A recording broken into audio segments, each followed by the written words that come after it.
Hello, beautiful souls. Today's episode is so good. And before we jump in, I have some exciting news to share. If you've ever wondered where you're blocking money, this is for you. I've created a free quiz to diagnose your money wounds so you can heal them and unblock yourself to receive more money. Just go to moneywoundsquiz.com and answer 6 quick questions to get your insanely accurate and potent results. And if you're loving my vibe and want to work one-on-one to call in more feminine energy wealth, I would love to hear from you. You can shoot me a DM on social media or go to emilywilcox.com to learn more. Welcome back to the show. I am so excited to be here with Nicole Eaton. She's a parenting and soul alignment mentor who helps women build legacies for themselves and their families by showing them what's possible when they no longer have to choose between the two. She's created a thriving business with her kiddos by her side. She also has a successful YouTube channel where her parenting-focused content helps millions of women in their motherhood journey. And she continues to redefine what it means to be a conscious mom and a powerhouse. I love it so much. Nicole, welcome to the show. Thank you so much for having me. I'm so excited to be here. Likewise. I mean, we already know each other. We're already in sisterhood inside of a mastermind together. But I feel like these podcast interviews are so fun because we just get to go so much deeper and I get to learn all about what makes you magical. Oh, I'm so excited. Let's do it. Yeah. And I think it's super fun too, because I also built my businesses while building my family.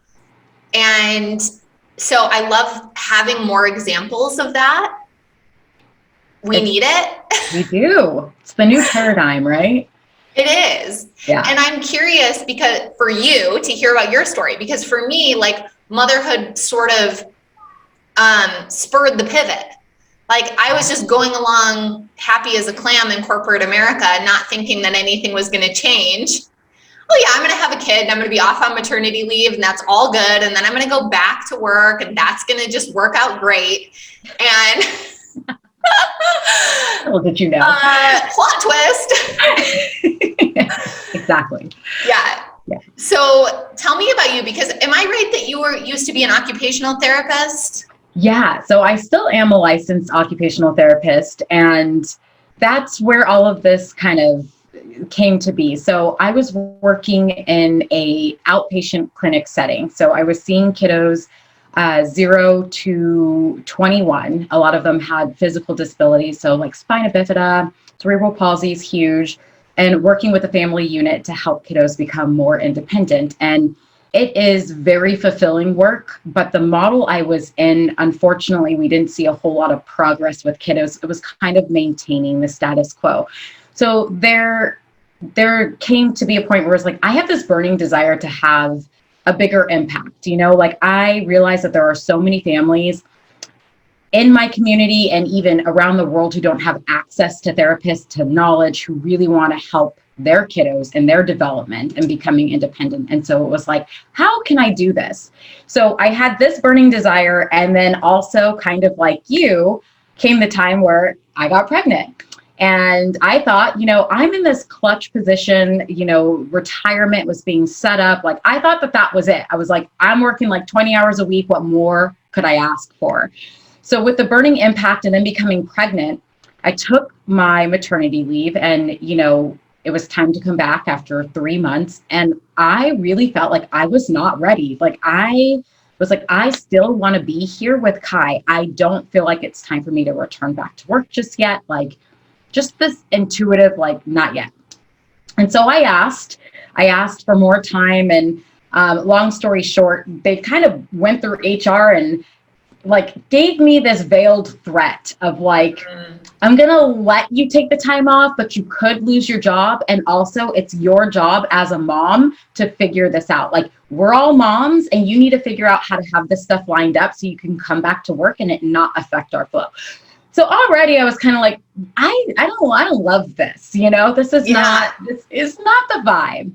And what gave me the actual push to leave my comfort zone was a really messed up situation, actually, where I found out a brand new hire. I had been working for this company for about 5 years, and a brand new hire came in And I had trained her in her clinical rotation. She was making about $9 more than me to start. Oh. And yeah, it was very interesting. And so, it just got to a place where I was like, I'm very undervalued. This isn't feeling in alignment with me anymore. Like, I've got to go take this elsewhere. I want to have the big impact. So I was like, let me just start a YouTube channel. I had my baby. I'm doing all the activities at home. I was like, let me see how I can help parents who have internet connection and are on YouTube anyways. I'm just going to start putting out videos on tummy time, rolling over, all the things that our kiddos are doing. And I started building an audience. One of my videos went viral on tummy time. And before I knew it, I had a relatively large audience that was asking for more information. They're like, can we get a course? Can we get X, Y, and Z? And so the business kind of just came to me. It was like, well, all right, I'll figure out how to do this. I'll create a landing page. I'll start collecting emails. Let me figure out how to use proper equipment to film X, Y, and Z. And so that's where the online business was born. But of course, it's always perfect and divine how it happens. And I'm like, I get to be at home now and raise my babies the way I always intended to and have an impact. So that's how it started. And then as my business grew, I really had this desire to help other women, like you're saying, other mamas who are like, there's got to be a better way than me going back to work doing something I don't want to do. Like, what happens when I follow my soul? What happens when I go all in on myself and I don't have to sacrifice my family life and who I want to be as a mom while building a business? So yeah, that's who I walk with now. Okay. I love that backstory because I've always felt like when we're pregnant and when we have these babies, like it's such a portal to the divine. And there's such an open channel. And so the babies just bring all of this abundance and magic, and they shake shit up for sure. But like in the best possible ways, because there is just this intense reshuffling of priorities that it's impossible to expect. And I mean, like other people told me that, and I was sort of like, yeah. Sure. Exactly. Mm-hmm.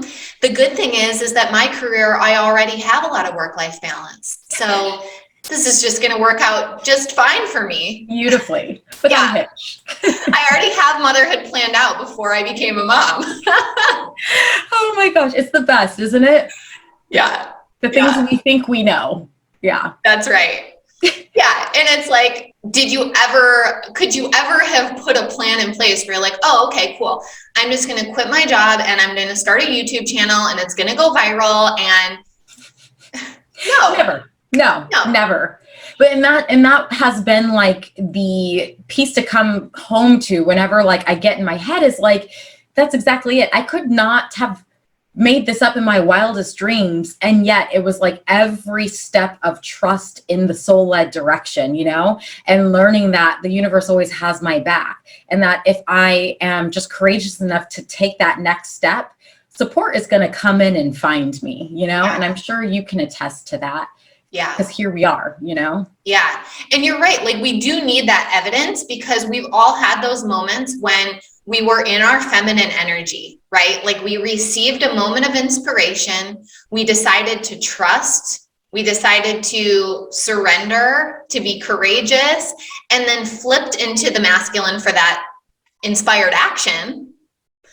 But then sometimes it's like the toggle gets stuck and we get stuck in masculine. And then we're like trying to strategize and plan out the next step and like create the whole roadmap. Yep. Chokeholds, all of it, right? You're like, wait, I took that courageous step, but like, no, I don't know. We need to I want it like this, and it gets to be an unfolding of, nope, surrender a bit more, Yeah. Take the steps, but also you don't get to control how you end up where you ultimately want to go. There's a co-creation happening. Yeah.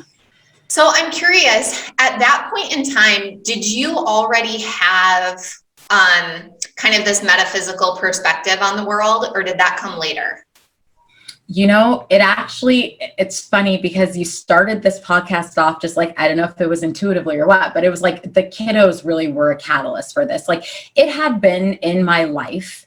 I had a practice. I didn't understand the power of this though. And it was really through having a traumatic birth experience with my oldest son, Kai, that's what put me on my path with spirituality and trusting in all of this and understanding the energies, because, it got to the point, as you said, it's like you have this idea for motherhood. You think we're all going to walk off into the forest together. It's like Bambi. And then you're hit with this new reality. And there's a huge adjustment, like emotionally in the marriage, physically with the healing. And even that took longer than what I expected. Yeah. And then there's sleep deprivation, which is also real, and I had this breaking point and it came later. So it took me by surprise because I must have been surviving off of adrenaline and whatever else. And then come around 14, 15 months or so was like my breaking point. And it really, it's so interesting. So I will say this, because we could talk about all the things, right? Like we're going on. Yeah. So my husband actually said, hey, what do you think about microdosing? And I was like the most like anti, like, no, I don't want to, I don't like it. It's like, I think you should just try it. It can really help. Like, this may help bring you back to center. So did a little bit of microdosing. I was done breastfeeding at that point, but, microdosing of what? Because I feel like yeah, that's a good question. So what's interesting is I started microdosing with acid. So you could do mushrooms, but the first go was the paper, like acid. So small little bits. And, I had my stories about all of that, but I was so desperate and I was in such a like dark spot in motherhood and in my life. It was like, okay, let's try this. And I will say the beautiful thing that came from that experience, it was short-lived, but I just had the voice that said, get back in a yoga studio. Cause I used to have a pretty avid practice before I was really pregnant and then gave birth. So I was like, okay, that seems simple enough. Went to yoga. And I just remember lying down in Shavasana and crying. Like everything came through to me. It was like my soul was like, thank you for taking the time to reconnect to me. And thank you for moving the energy through your body that you had been holding on to for over a year. Like, let me speak to you in this space where you don't have to think about anybody else. And when you can really like hone in and focus on you and your body and connecting to soul. And so it was just this gateway and this portal to my healing and my evolution. So thank you, kids, because without that, we'll just operate on fumes until we are forced to address what's been going on. So yeah, that's so fascinating. And it's true. And this got brought up inside of our mastermind the other day, which is that, the womb holds so much trauma and generational trauma. And I knew none of that, by the way, when I was having babies, but I did 2 home births and I had a midwife and, a support team.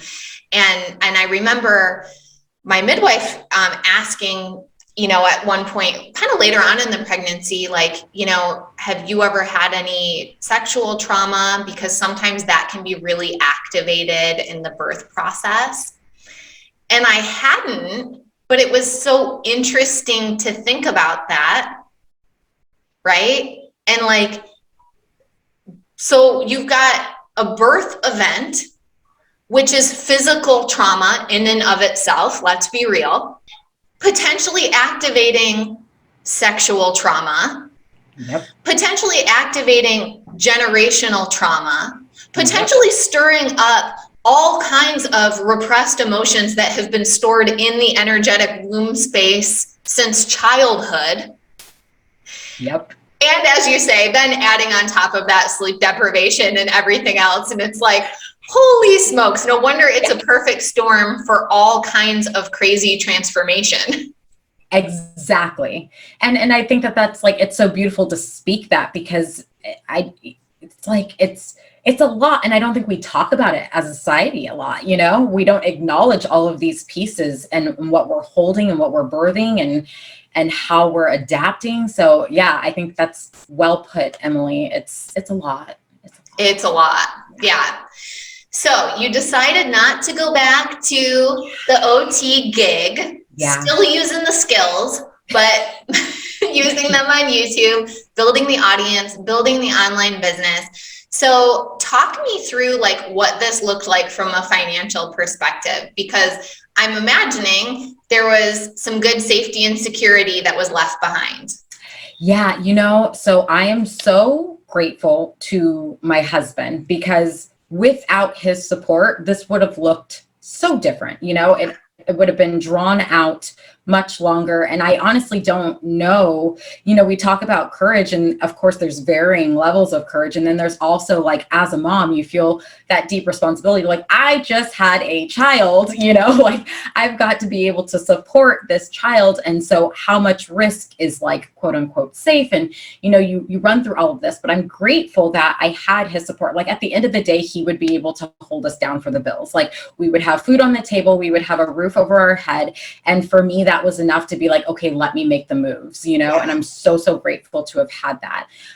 But as you know, and as many people know who are building businesses, the early days, it's money out, no money in, it's a lot of money out. It's a lot of time out. And it was a lot of building, once the kids were asleep and investing in the business and taking time away from relationships. So, I will say, being on YouTube, I did do a lot of self-study at first. It was like, I'm going to Google how to do this. I'm going to watch a video on how to set up a landing page or all of this. And so my initial investments were really small. And I worked up to making larger investments once I was like, okay, let me catch my breath and acclimate to what it is I'm doing. Okay, yes, I still believe in this. Next step, let's go, Yeah. So. Yeah. That's interesting. And that was kind of me too. Like, I'm always actually pretty surprised at how many people now in the spaces that we play in are brand new to entrepreneurship and already have pretty high level coaches. Yeah. I didn't even know that was a thing. I pretty much didn't even know this industry existed. I was like the bootstrap method, You were on YouTube with me. Yeah, absolutely. And I mean, I say this all the time, but I'm so happy to be alive in this time when we have such easy access to information. With motherhood too. Like, I just think about like, my goodness, my mom and my grandma's generation, like, no wonder there were like some whack things that happened then, because what were you going to do? Like, who'd you get your information from? It's so true. It's so true. I tip my hat to them. I do too. It's a completely different world. I do too. Yeah. It was so much harder. So much harder. Yeah. Yeah. So thank God for access to information, which also includes how to build a business, how to build a landing page. Yep. How to monetize YouTube views. Yes. So how did you start monetizing? So I started monetizing with YouTube. It was a simultaneous thing. YouTube has their own parameters. You have to have a certain amount of subscribers and hours watched, and then you can put ads on your YouTube channel. Okay. So that's what it started happening, trickling in just a couple $100s a month, which I was so pumped for, after so much money going out, anything coming in, I was like, thank you, hallelujah, praise the Lord. But the gift for me, one of my biggest things, and it took me a while to do it. I built my first online course, and it was on, what was it? It was actually having to do with transitioning from breast milk or formula to solid foods. It was a quick little offer, and I placed it on one of my YouTube videos. And what's so beautiful about that platform is it's evergreen. People are always searching. They're always going to find that video. And it's like a robotic marketing machine where it's like, I provide value, and hey, also here's this offer. And so people literally, it was just very passive. I was just, receiving payments for these little mini courses that I had done. And that was a bulk of how I started this business. And then as the audience grew, I started getting brand offers. So different brands would send emails to me and say, hey, we love the content you're putting out. Do you want to partner? And so, and it all kind of depends on what your audience looks like, but first it was a few $100s, for an integration. Maybe you mentioned the product on one of your videos. or maybe in the beginning, it's just a trade. Like, here's this product and it's like, oh, I would use this product or I would purchase this product and sure, I'm happy to share it.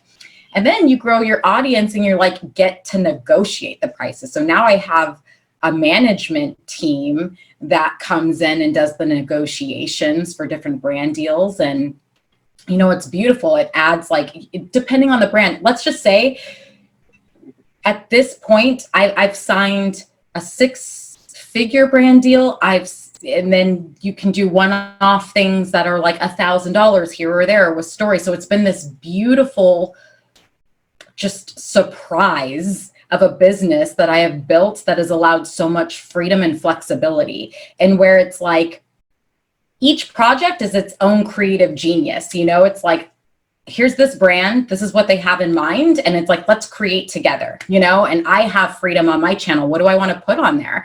And so it's unlike any other online business, you know, the influencer world or what have you. But yeah, it's been everything for me, because it has been the ground in which I have now launched my coaching business, because other moms have said, like, I love this. How did you do this? This is my dream.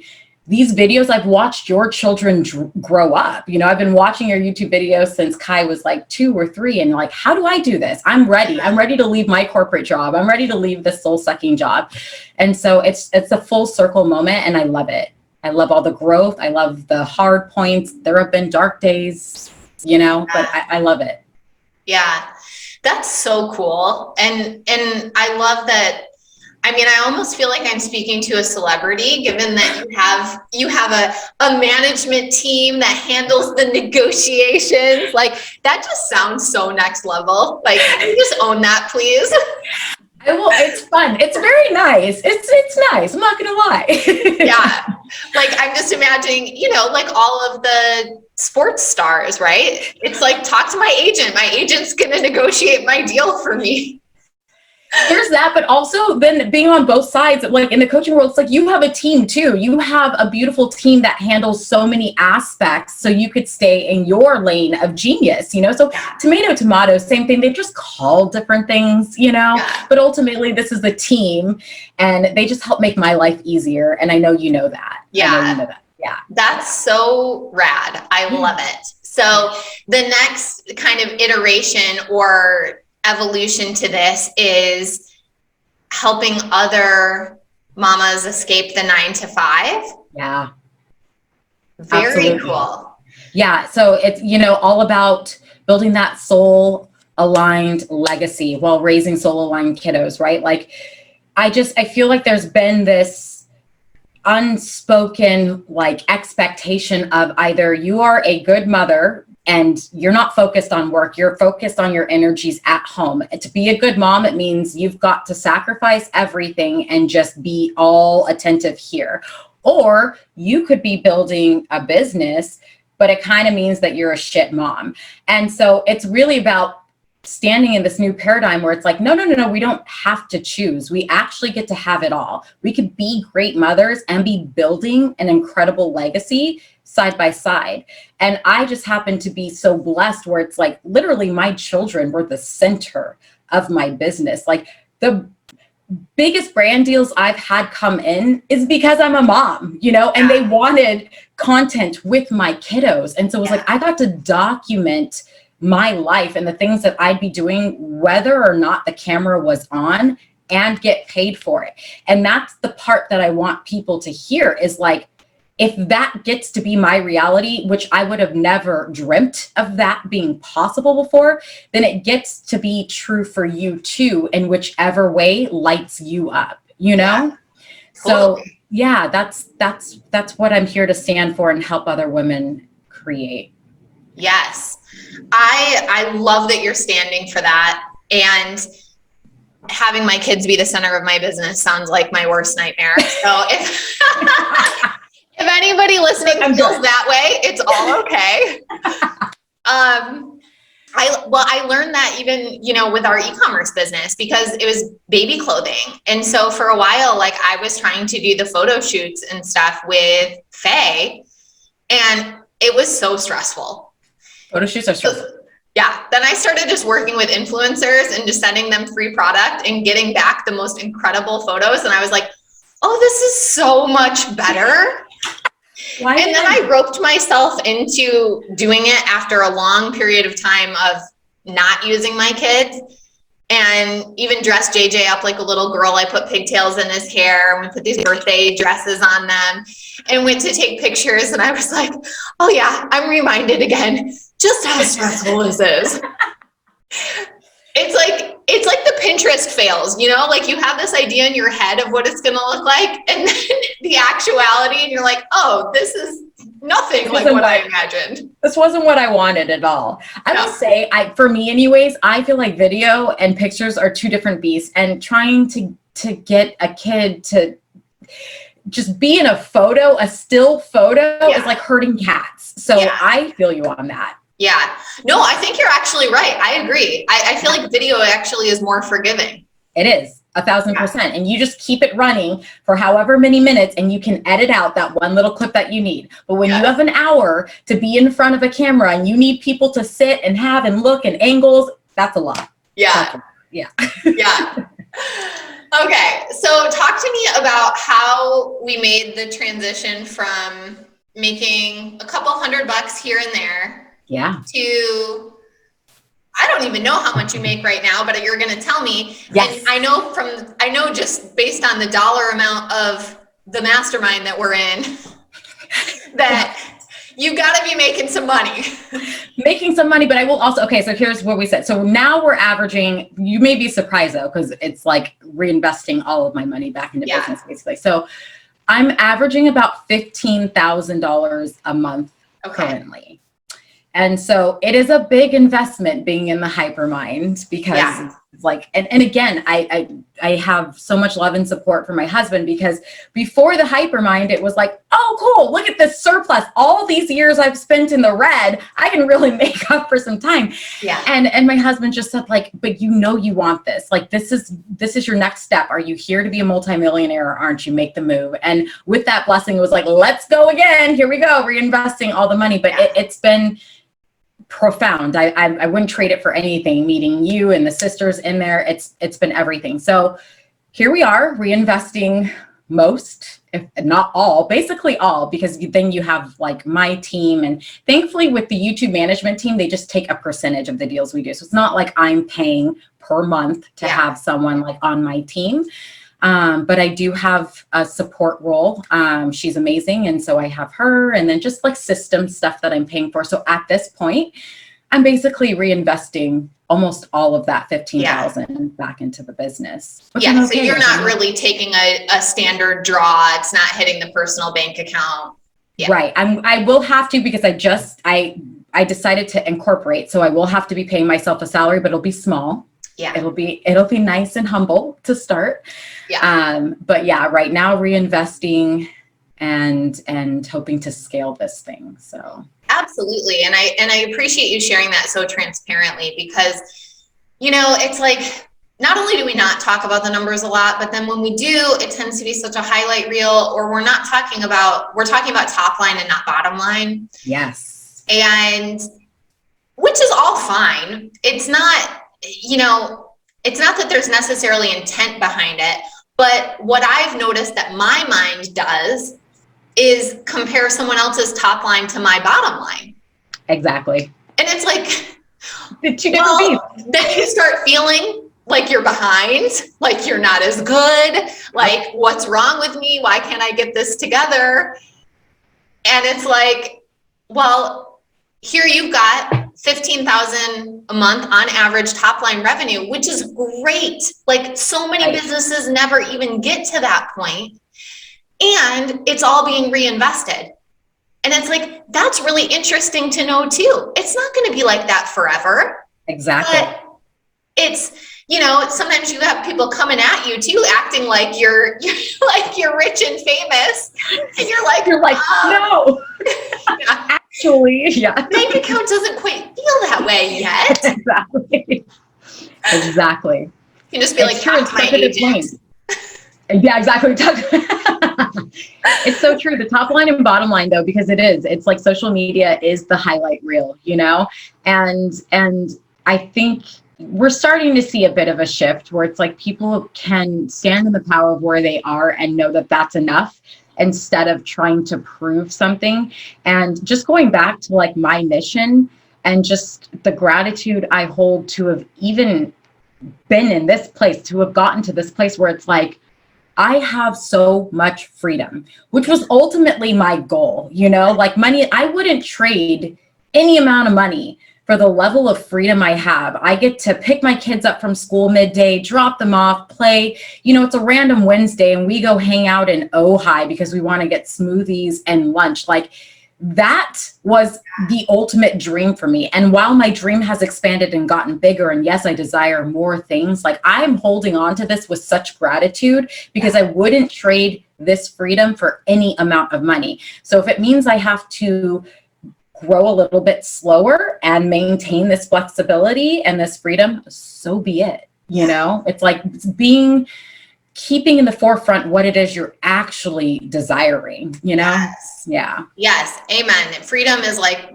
top for me as well. And I feel like there's two interesting things that kids do. One is that from the practical side, as mothers, if we're going to go back to work, we're going to, in Southern California, we're going to pay someone probably $2,000 a month to watch our child. So just because of that dynamic alone, it makes it a more interesting proposition to say, could I be home with my child and launch a soul aligned business with the help of Nicole? And it doesn't have to bring in the same amount of money as my corporate job did because I'd be paying for daycare. Exactly. So there's that. And then the other thing that kiddos do is they're so good at bringing us back to the present moment. Mm-hmm. So good at it. And I mean, don't get me wrong. Like there's a million times a day where I'm like, oh, can someone else just please take care of my kids right now? Like they go back to school next week and I'm so ready for it. But also it's like you see the passing of time. And there are so many times when it's like, do I want to look back on this season and remember the pressure that I put on myself to have my business be in a certain place and to have made the money? And then now I have the money, but I also have older kids and like that season is gone. It's so or true. Can I just take a breath? Let the business be where it is. Let the money be where it is. Continue to take inspired action and also really soak in this season. Okay, like I have to tell you the fact that you just like there just are no coincidences. And I literally had this conversation with my husband today because as you know, being in the hypermind, it's easy to get triggered sometimes. You see, in the best way, we love our sisters. We're always celebrating each other.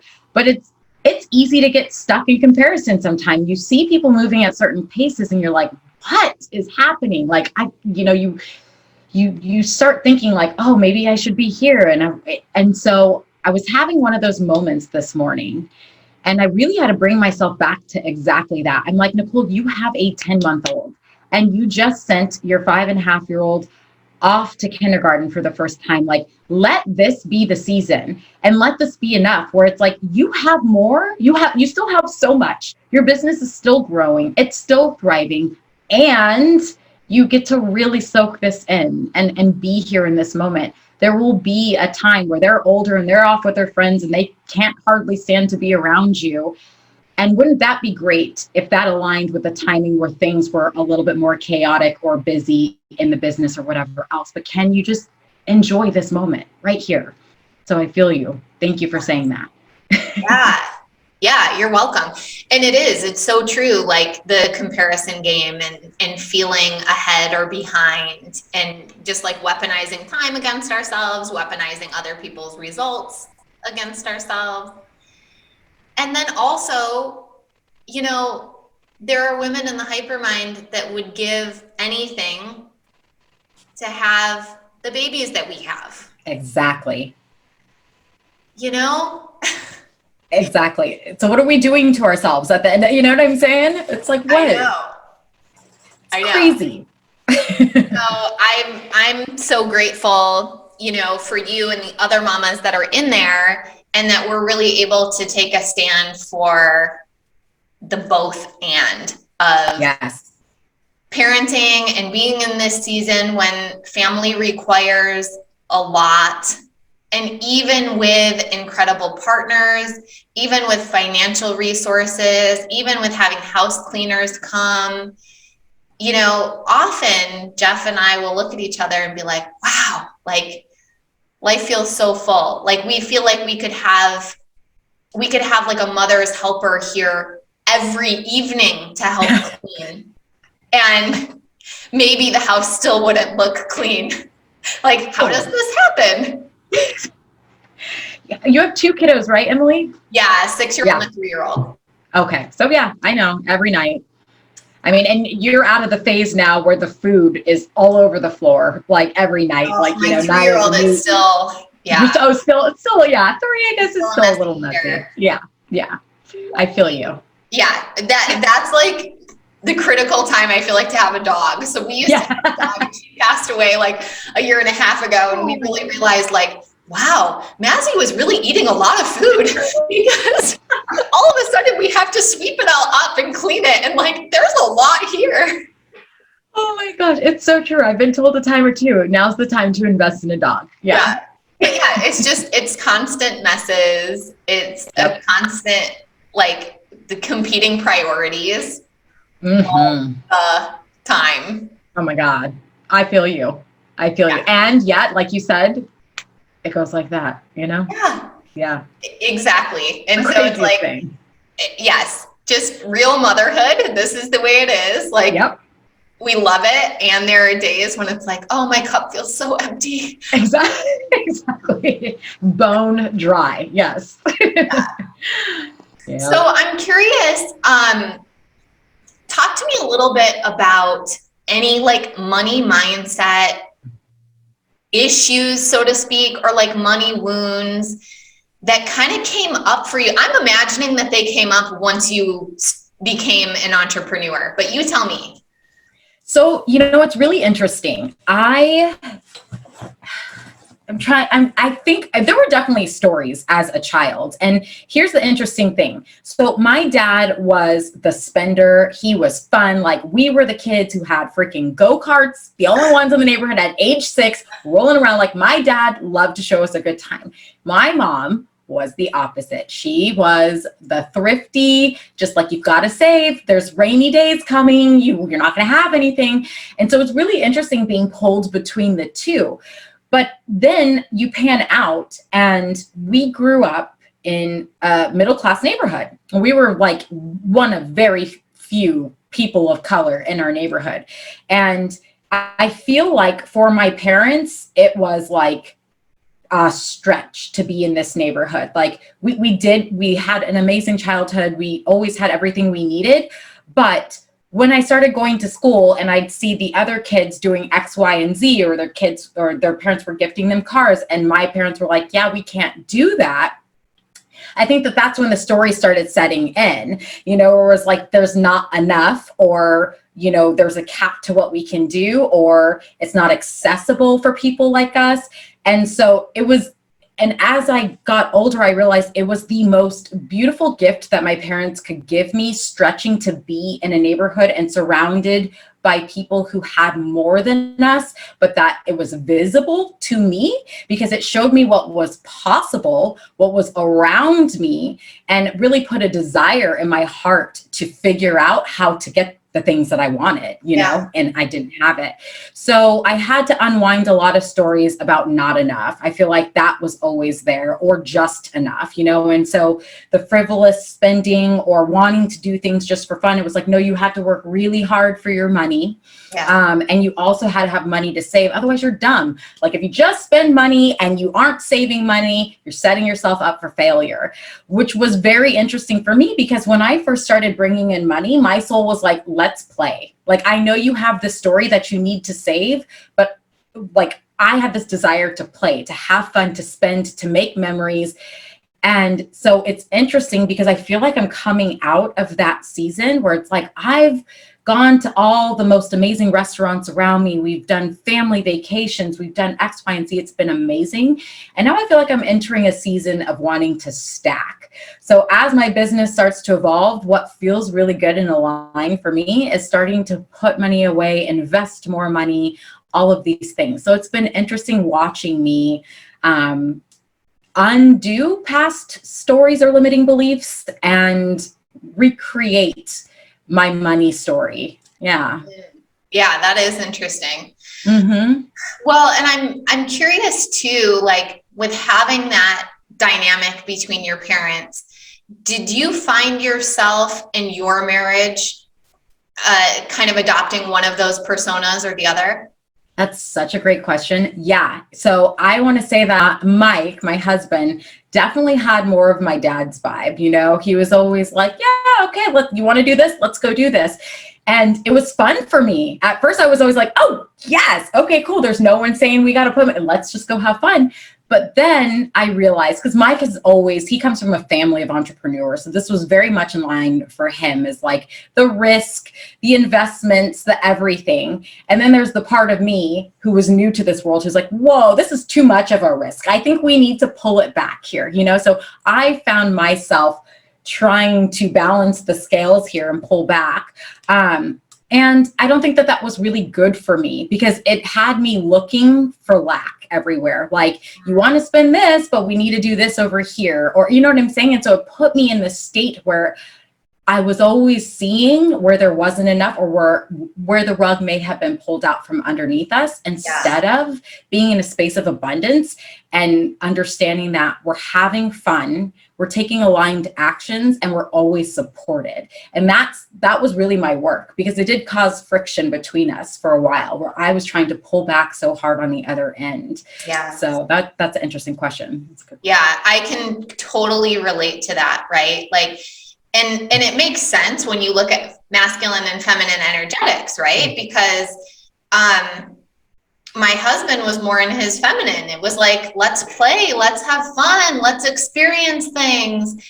And so I wanted that.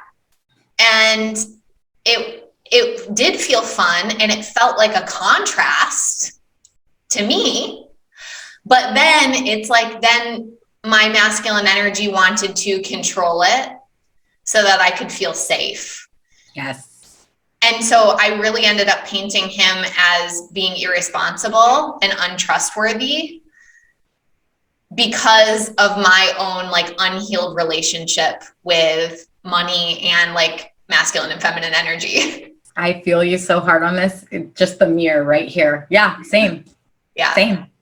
Yeah. And then it's funny because then it's like we do the work and they're still the same. They're still having fun and playing and everything else. And now we get to join them and there's no bad person. It's like we understand the balance and how to infuse both energies and feel safe and held and abundant. Yes. You know? Yeah.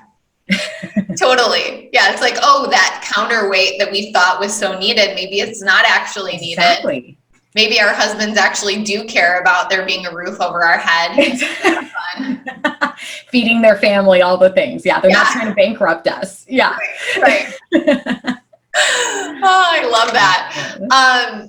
Okay. So the other kind of wound that you brought up a little bit, I think, was like this idea of like having to work hard for it. Mm-hmm. Yeah.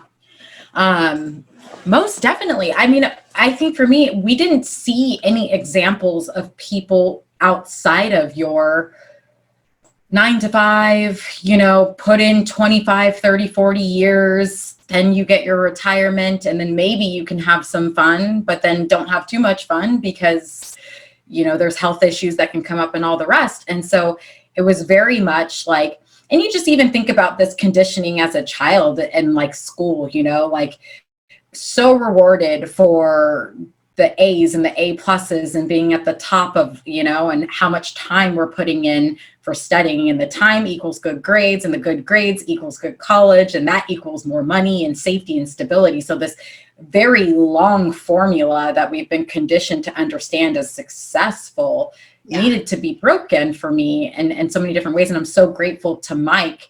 Just marrying into a family of business owners showed me I remember we were like, because we met young. So I was 20, he was 19.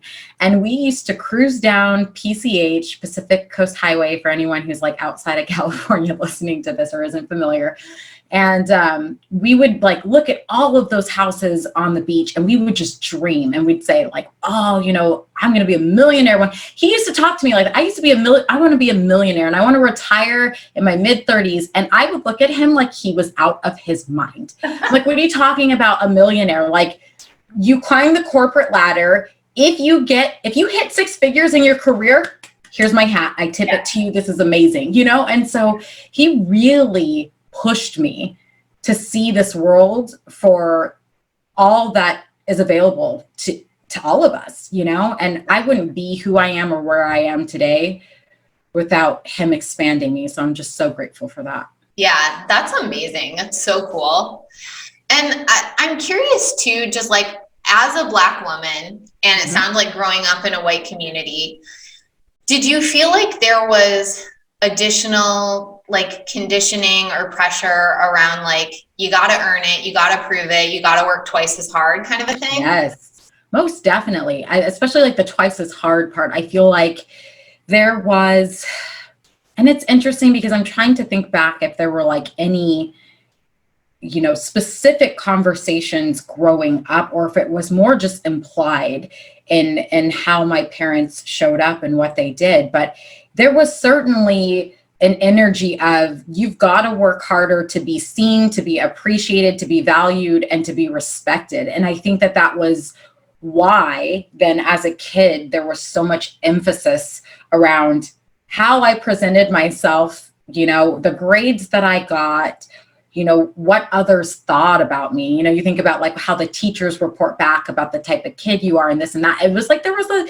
a whole lot of room for error. It's like you needed to be on the straight and narrow. And I feel like my parents felt like we couldn't afford to have a whole lot of wiggle room outside of like the mainstream, So it was like the expectation is you're on your best behavior, you get the good grades, you work your butt off to get to the top, because otherwise, there's not a safety net for you over here. No one's going to take care of you if you mess this up. So it's very interesting because as I'm speaking, I'm like, I don't remember a specific conversation. It was just more of how things were internalized and the expectations that were put on us growing up. Yeah. Yeah. And that's always the sense that I've gotten too, right? Mm-hmm. Some people overtly in the Black community will say that, but it's also just kind of this known thing. Yeah. Like, we're going to have to out hustle, outwork, outprove because we're Black in America. Exactly. 1,000%. Yeah. Yeah. But it feels like that might be a hard thing to take into entrepreneurship, where like failing is just part of it. But if your standard is like, nope, got to be perfect. Yeah. Oh my God. So you see this, right? And then the stories of working twice as hard to be seen and everything else, it's like, oh boy, it gets magnified. Then when you come out on your own and you start your own business, I'm like, I have a lot to unravel and there's a lot of depths, it's like, I think that I've untangled this knot over here, but then I see how far down it goes. And some days you're like, well, that's overwhelming, but I know that in each step and just my commitment to always do this work, it's like, and this is the legacy with my children, right? Where it's like, they're just getting a whole new operating system. I just, my commitment to being aware, even though I'm not perfect in this and I still have healing to do, my awareness is like the leg up. Because it's going to shift how I speak to my kids, the expectations I hold for my children, and being the mirror for them and how they see themselves. So this is the beautiful thing about this work. We get to shift the legacy and the narrative and the trajectory of our lineage. Yes. Yeah. Yes. Changing family trees. Yes. Most definitely. Yeah. I love it. Thank you so much for sharing your genius with us. And I know that everyone listening is going to want to connect with you and follow along and maybe join your program. So tell us where to find you. Yay. Thank you so much for having me. And it's been such a joy. I love chatting with you. I'd do this again, just so you know. Yeah, right. I am in all the places. So I'm on Facebook, I'm on Instagram, and you can also find me on YouTube, Nicole Amber.